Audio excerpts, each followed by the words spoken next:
Welcome back to the IBFP. Here's your host, Boxing New.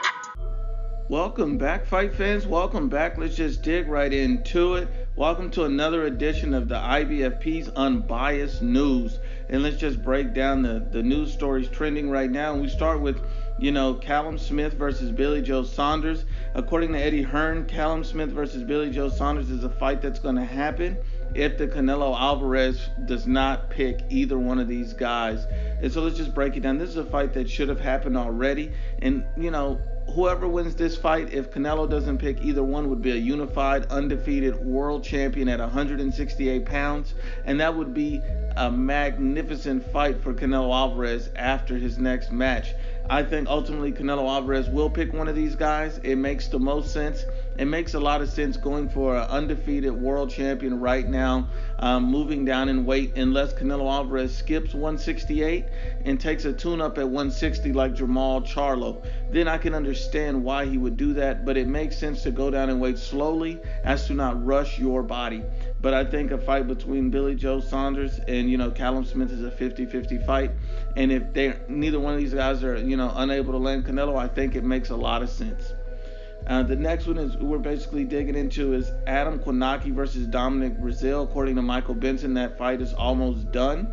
And, we've seen the last time we've seen Dominic Breazeale, he got blasted out against Deontay Wilder in one round. And the last time we've seen Adam Kownacki, he put on another display of pressure, a strong chin, and a no-quit attitude. Adam Kownacki is a very interesting fighter. He is undefeated. He has a lot of potential. And, we see why this fight is being lined up. We see the PBC is building Adam Kownacki to be one of Deontay Wilder's future opponents. And the reason that we know that is because Adam Kownacki was offered the Anthony Joshua fight, same as Luis Ortiz, and he turned the fight down. Now, why would Adam Kownacki turn down a massive payday and an opportunity at a unified world champion like Anthony Joshua? It's clearly because he has his sights set on Deontay Wilder. He's a PBC fighter, and they're building him up for the Deontay Wilder fight. And we know this because the two opponents that Deontay Wilder was considering after Dominic Breazeale were Luis Ortiz and Adam Kownacki. So we understand that Adam Kownacki is being set up for a big fight with Deontay Wilder, and don't be surprised if you see that fight late 2020. And just to keep it going, Dimitri Bauval versus Badou Jack, that's a potential fight that's getting a lot of traction. Eddie Hearn stated that he wants to make that fight. I think that fight makes a lot of sense. Dimitri Bauval needs a big name on his resume. Badou Jack has pretty much competed or got robbed or came close in literally every single fight he's ever had. But on the other hand, Badou Jack has come up short multiple times. I think it'll be a great test for Dimitri Bauval. I think it makes sense for both parties and both sides. The only problem is we know the PBC, Mayweather Promotions, do not want any of their fighters fighting on the zone. And so I'm sure that Leonard Ellerbe, the nose, will not allow it. And then, last but not least, you see Terence Crawford tells Errol Spence Jr.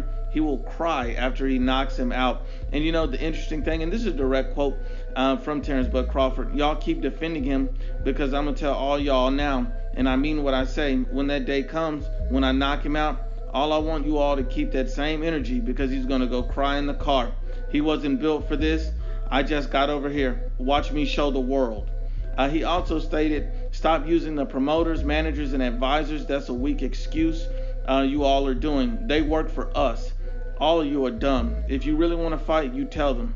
Now, at the end of the day, he's 100% right. If you look at it, Errol Spence Jr. has not shown the skill set to be able to compete with Terence Crawford at a top level. He's never shown boxing skills, and the only time he's ever shown boxing skills was against Mikey Garcia, and that doesn't count because that's a guy that's not even a welterweight. And so, you saw he didn't like it to the body. Sean Porter backed him up, and he felt Sean Porter power. Now, Sean Porter is not half as skilled as Terence Crawford with landing shots, placing shots, being able to switch stances, going to the body, and even raw power. So, Terence Crawford has a lot of tools in the toolbox at which he can hurt Errol Spence by. Errol Spence is basically an up and down, come forward, basic fighter who's been slightly overhyped based on, fanboys. And if we're the truth and we're being honest about it, a lot of people, say, oh, Spence isn't ducking, he is ducking.